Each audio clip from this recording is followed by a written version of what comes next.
Yo, what's good, y'all? Steeds and Vogues, representing OKC-LOWS.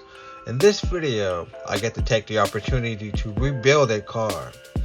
My brother Jose enjoyed Casper so much that he wanted me to rebuild a car that he bought used. It came with a different shell, so he wanted to turn it back into a Monte Carlo. When he sent the car, it came with a set of purple rims, and the car was actually designed and built to be able to hop. Let's check out the car and see how it hops straight out of the box. In my opinion, it's not the best. So I adjusted the endpoints. I actually just made the car sit lower than it was when I first got it. Let's see what the difference turned out to be.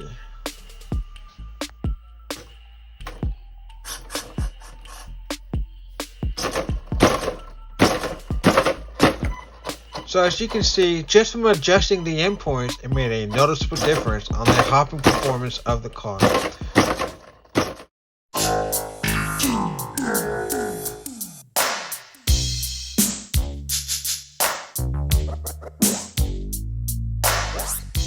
This is one of the ways to make the Monte Carlo hop. The servos have been flipped and they are raised, and they also flip the motor to make the weight transfer towards the back of the car, and the electronics have been moved around just a little bit, and a Castle BEC set at 9 volts. He had a couple of requests for this car. He wanted me to get it to sit lower. He also sent me a set of rims that he tried to paint but did not go as planned. He wanted to know if I could save them. I decided to go with the color green.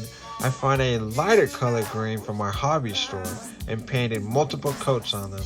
And I actually got the color to be pretty close with the shell. He also sent me 2 interiors, and he said, choose one and do what you want to do with it. I decided on the black and added a green sticky back carpet sheets and also a couple of accessories for the back seat. On the chassis itself, he wanted a couple of chrome parts, including a 64 rear end to make it a little wider. I still had to get the car to sit lower, so I ordered a Michael Garza next level servo mount. It's all made out of aluminum and it's ready to go. In order to get the mount installed onto the Monte Carlo, we need to remove all of the internal parts on the front end, including the servos, the bell cranks, even the motor. After that, it is pretty straightforward when it comes to getting the mount installed, and then you can get the servos installed. You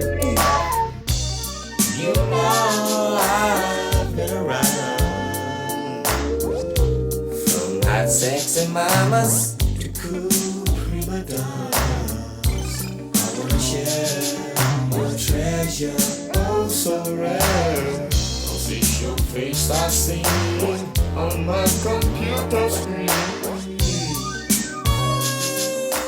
Now it's time to get the servos installed.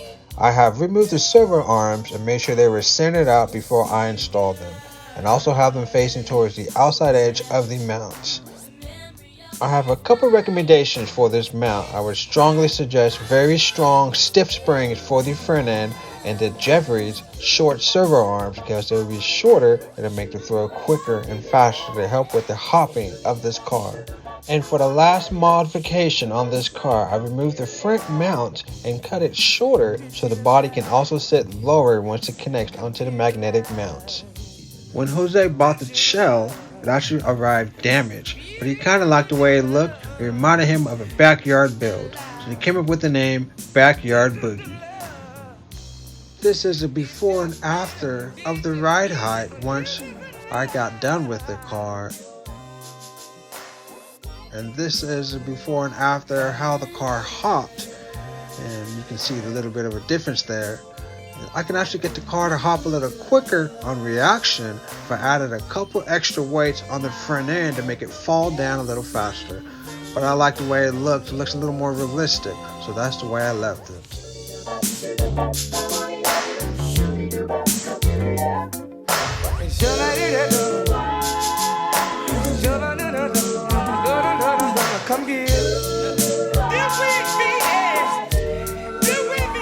Alright y'all, that makes it a wrap for this video.